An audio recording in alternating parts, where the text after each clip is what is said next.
За сайн байцгаана уу? Та бүхэндээ энэ өдрийн мэндийг хүргэе. За өнөөдрийн хичээлээр бүгдээрээ Adobe InDesign анхан шатны хичээл дээр текстүүдийг хэрхэн зэрэгцүүлэх талаар үзнэ. За үүн дээр мөн бүгдээрээ paragraph styles-ыг бэлтгэж, за paragraph styles-ыг одоо хэрхэн ашиглах талаар бас нэмэлт мэдээллүүдийг үзэх байгаа. За тэгээд бүгдээрээ хичээлд орцгоё. За тэгэхээр түрүүч хичээлээр бид нэр book template-ийг үүсгэсэн байгаа. За book template руугаа ороод за InDesign-аараа нээгээд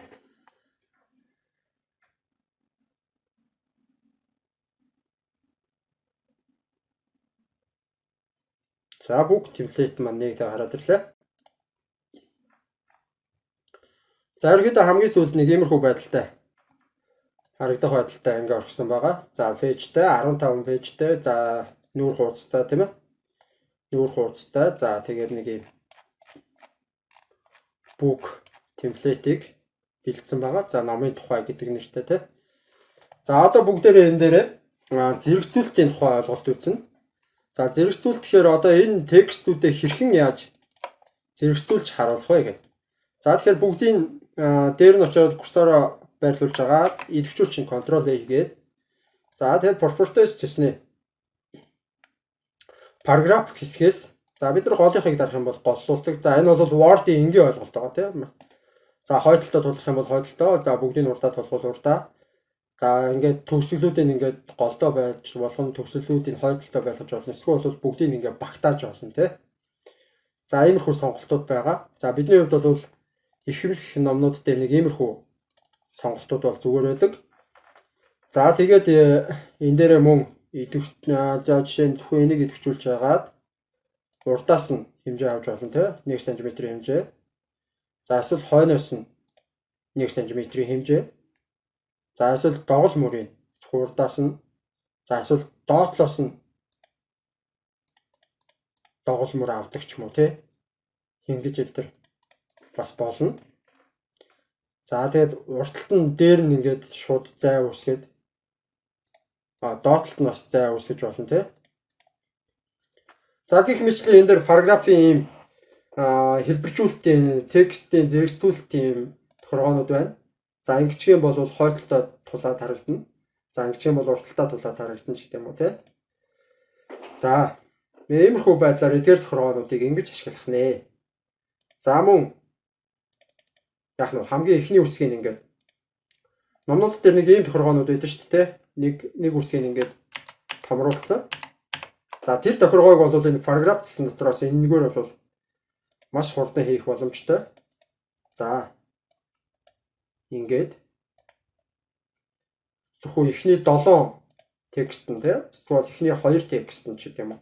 Нэг текст нь тэгнь нэг нь за тэгээ тэрийг нэг нь за shading гэхээр сүйд рүү өгч болно тийм үйл ялгыг сүйд рүү өгч болно. За border өгч болно тийм. За hypernet гэх мэтчлээ. За тэгээд энэ дээр өнгөө тохируулах нь тийм. За шарын бордертой хар бордертой бордер байхгүй байгаа shadingтэй сүлэртэй гэх. За ингээд текстүүдээ ингэж хэлбэржүүлж болох нэ. Заавал энэ бол бас нэг арга байх нь. За мөн дээрэс нь энэ дээр balance numbering гэж юм уу те одоо ингээд хэд хэдэн юмнуудыг ингээд текстүүдэд оруулсныхаа дараа энэ дээрээс balance өгөн number өгөн те options орно. Энэ дээр ямар текстээр тохируулж өгөх юм тэрийг тохируулаад явах боломжтой байгаа. Энэ үгээр. За миний хувьд нэг ингэ орчих те. За нэг иймэрхүү байлаа. За ингээд явцын донд ингээд тохируулах юм зүйлүүдээ бид нэр ингээд уншиж явах хэвчтэй. Ерөөхдөө хэлбэржүүлэлтээ хийгээд явчих болно гэсэн.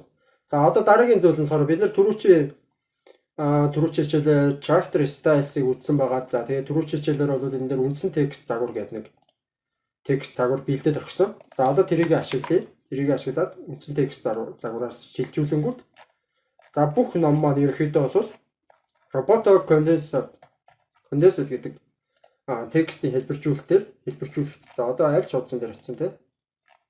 За энэ хуудсан дээр очсон ч гэсэн. За тэгээ шахацсан болохоор нөгөө нэг filler текст маань багасаа авчиж байна. За ингээд нэмээд дүүргчээ.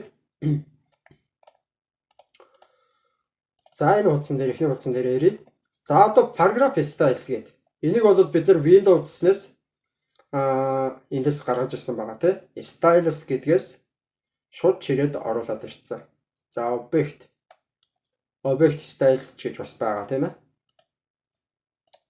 За тэгэхээр paragraph styles руугаа ороод за одоо ороход юм байхгүй. За нэг paragraph styles үүсгэе. За энийг бол юу гэв бүгдээрээ гарчгийн paragraph гэд нэрлэжээ. Гарчиг. За paragraph гэхээр paragraph style гэхээр одоо бидний нөгөө character style бүгд орж ирнэ гэсэн үг. За энэ гарчгийн paragraph дээр за юу гэдэг 14 биттэй. За ийм гарчгийн текст оруулж ирье. За тэгээд энийг за 14-гээд за тэгээд robot condensate за энийг болохоор bold-оор өгнө. За тэгэнгүүтээ окей дарчин. За тэгэнгүүтээ яах нь вэ? Нэгдүгээр хуудсан дээр очингуудаа энэ жоохон доошлуулад за энэ дээр гарчиг өгөх зай гаргаж болно гэсэн. За зай гаргаад тэрсгээ дараад оруулж ирээд за өвдөө эхний агуулга тий. За санал нэртэй болчихлоо. За яг тест болохоор бид нар иймэрхүү байдлаар яагаад за одоо paragraph style ингээд сонгоод өгч. За ингээд энийг буцаага жоохон татаад за тэгээд энэ дээр яах нь вэ? Эхний агуулга. За хоёр дахь агуулга маань хаанаас эхэлж байгаа вэ? Ном гэж юу вэ гэж эхэлж байгаа тий. За энэ дээрээс яг бид нар эдрийг бүгдийг холбоцсон л доо. Гэхдээ нөгөө нэг энэ гарчиглаж байгаа бол гарчиг болгоно нь тусдаа нөгөө байна гэдгийг бас санах хэрэгтэй. Тэр нь юу гэсэн үг вэ гэхээр бид нар энийг нөгөө нэг хойноос нь залгуулаад энэ нөгөө нэг юунуудаа боксуудаа бүгдийг хооронд нь холбогдсон шүү дээ тий. За тэрийгээ бол яг агуулгаар нь тусдаа холбож өгөх хэрэгтэй. Тэгэх юм бол яг зөв болно. За тэгээ гарчиг гээд за тэгэнгүүтээ одоо бид энэ гарчиг гэсэн параграф руугаа оронгуудаа basic character-ийн за 18 болох хэрэгтэй байна. Гэхэд бидний эхний агуулга маань мөн 18 болсон гэж. Тийм ээ 18 болсон. За тэгээ leading-ийг өөрчлөе, advanced format-ийн за spacing-ийг өөрчлөе. За tab авах юм бол tab яаж авах юм те paragraph styles-ийн за border нь ямар байх юм, shading нь ямар байх юм, keep options гэх те. За эдгээр бүх тохиргоонуудыг бид нэр хийж болно. За ингээд явж байна. Color нь байж байна те, open features бидний нөгөө нэг түрүүний character дээр үзсэн бас тохиргоонууд энэ дээр ингээд байж байгаа гэсэн үг. За ерөөхдөө иймэрхүү байдлаар тэгээ одоо гарчиг гээд одоо тэгэхээр дахиад яах нь вэ? Дид гарчиг гэж үүсгэх нь шүү дээ. Дид гарчиг.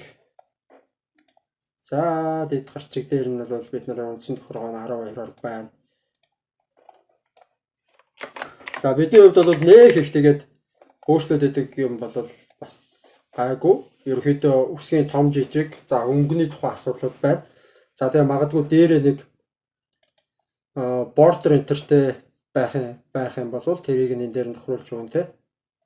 За border гингүүтэй preview харъя. Ийм borderтай харагдах нь тэ. За нэг иймэрхүү байдлаар border хийгээд за size нь энэ stroke-ийн хэмжээ. За 1 мм хэмжээтэй. За тэгээд энийг border руугаа ороод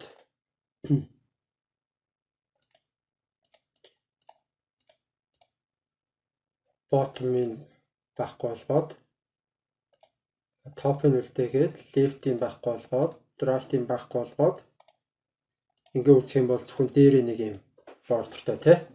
За одоо тэгээд дараагийн гарчгийн дээр очиод үзэхэд бас дээр borderтай болцсон байх жишээ.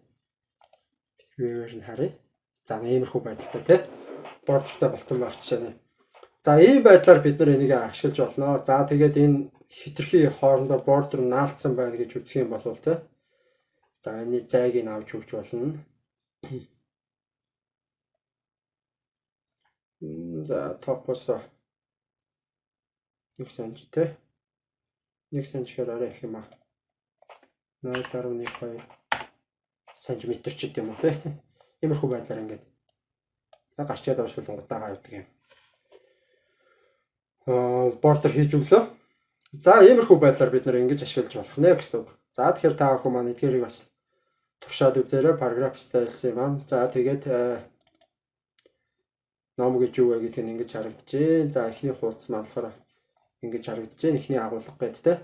За тэгэнгүүтээ хэдүүлээ юу яаж болох нь эхний энэ дундаа агуулга тус бүр дээрээ ингээд за дид гарчиг, үндсэн гарчиг гэдэг гарчиг, дид гарчиг, за тэгээд дотор нь бас дотоод гарчиг гэдэг юм уу жижигээр бас ингээд салгаад агуулгуудаа ингээд ирэмблээд гоё тохируулаад өгөх хэрэгтэй. За тэгээд үндсэн body text-тэй бол body гэдэг нэг бас юм paragraph style тийгээд тэрэндээ character style оноож өгөөд тэ үндсэн текст загварынхаа энийг оноож өгөөд гэх мэтлээ иймэрхүү байдлаар ингээд бид нэр хэлбэршүүлж ашиглаж болох нэ. Тэгээд ингээд 1000 хуудастай ном хийцэн байхад одоо бид нар тэрний текстийг бол асуудалгүй ингээд ганцхан газар тохиргоог нь өөрчлөөл бүх өөрчлөлтүүд нь хэлбэржүүлэлт нь хэвжүүлэлтүүд нь хийгдэж явна гэсэн.